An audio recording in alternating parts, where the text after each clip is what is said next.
Greetings gamers, this is Quake, and I'm bringing you a video game review of Powerpuff Girls Him and Seek for the GBA. Sugar, spice, and everything nice. Uh-oh, Chemical X.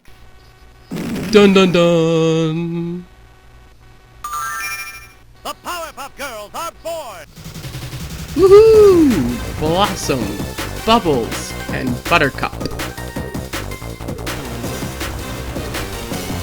Now when I first picked up this game, I fully expected to get bored with it and not find it fun at all.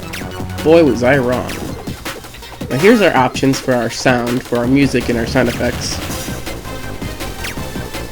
There's no easy, normal, hard mode.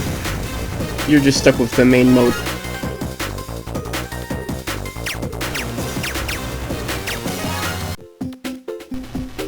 Ah, the city of Townsville.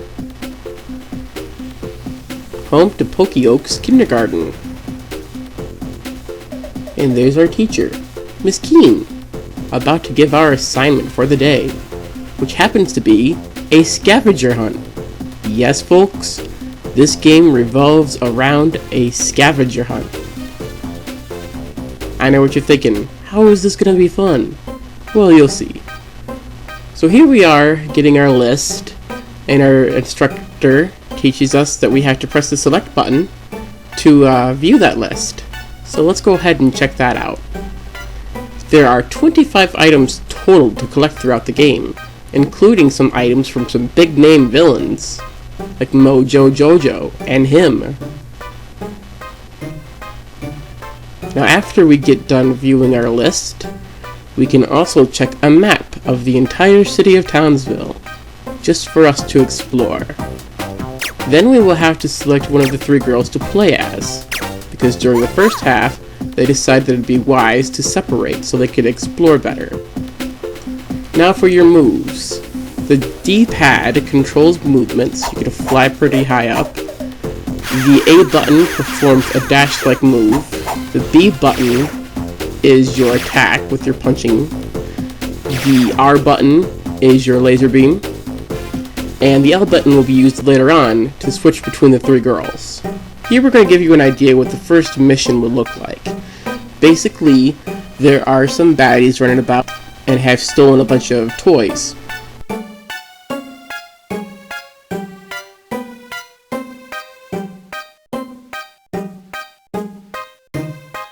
This dog explains that when you have all three girls together, you can use your super special move by holding the R and L buttons together when your energy bar is full. The red bar is your health bar, the yellow bar is your energy bar. So we're going to collect toys. Toys can be found on the ground or in trees or by defeating baddies. For example, like this. Then once you get all 10 of the toys, it is wise to go back to the teacher and she will give you an item for your list. Now also what's cool about this game is there's like an arcade. For example, this game is very much like that of the Dance Dance Revolution game. Icons will float up towards the circle on the left, upper left, and you just have to hit them when they hit in the center of it. You'll be given 3 rounds and 3 chances to beat the baddie's high score, and then you'll of course get an item for it. Now Mojo On The Go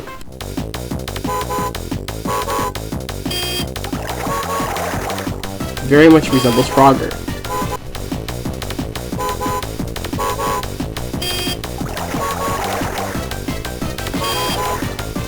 Can't get hit by the cars, obviously. You can grab gems for more points for your score. Now I gotta go over the boats. Oh, he drowned it.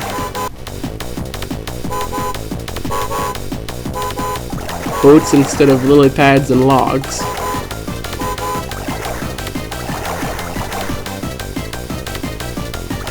That was pure luck right there. And then of course the Powerpuff Girls will be flying about trying to capture you, just like that. Then there's a pinball game. The L and R buttons, they are for the little pads. Then A button shoots the ball up. You can tilt the machine with the arrow keys.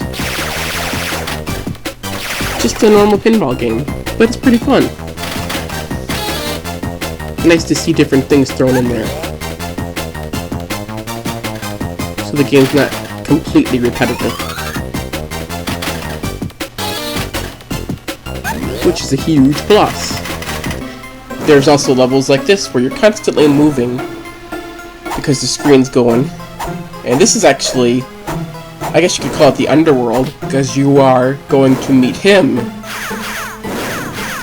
And throughout this level, you're heading towards different star-like circle patterns, which take you to the next area in this level.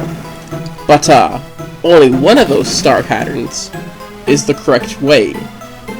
If you take the wrong path like this, you will have to repeat that section over again, and there are 3 sections before you reach him. A very good, important way to know that you are heading the right way is to look for golden spikes hanging from the ceiling, like these. If you just follow the golden spikes, you will reach the correct ending. And you'll fight him. Trying to get his belt. He likes to be cheap and teleport around. He usually teleports whatever way you're facing away from. So if you're facing right, he'll appear on the left. Once you get him about halfway down, he changes into this giant head. Shoots out boulders. Just kind of fly down towards the bottom of the screen and you'll miss them. And then at the very end of the game, you find out his evil scheme, trying to bring back everybody against the Powerpuff Girls here. And you have to fight them all. But of course it's rather easy. You just fire off your super special move.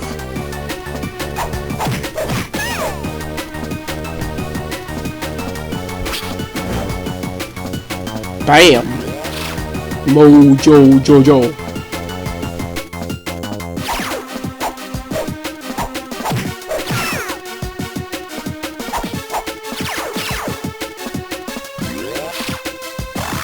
He is down, and then there's just him left. He doesn't bother transforming into the giant head this time though, so just fire off your beam. You might have to do it twice.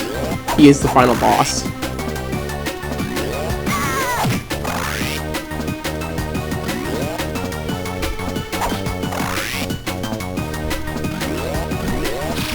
And bam!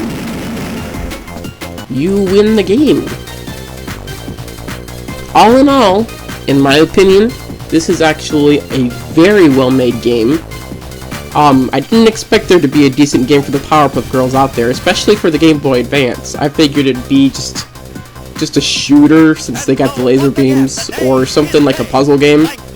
But they actually made it a decent platformer. I was rather surprised. If I were to rate it on a scale of 1 to 10, I would probably give it an 8. And I definitely recommend checking it out if you are a fan of the Powerpuff Girls, because they did a really excellent job with it. The voices don't sound that choppy, the gameplay is fun and not too repetitive, and it's just a pretty good game. So ladies and gentlemen, I hope you enjoyed my review. I'll catch you in the next one.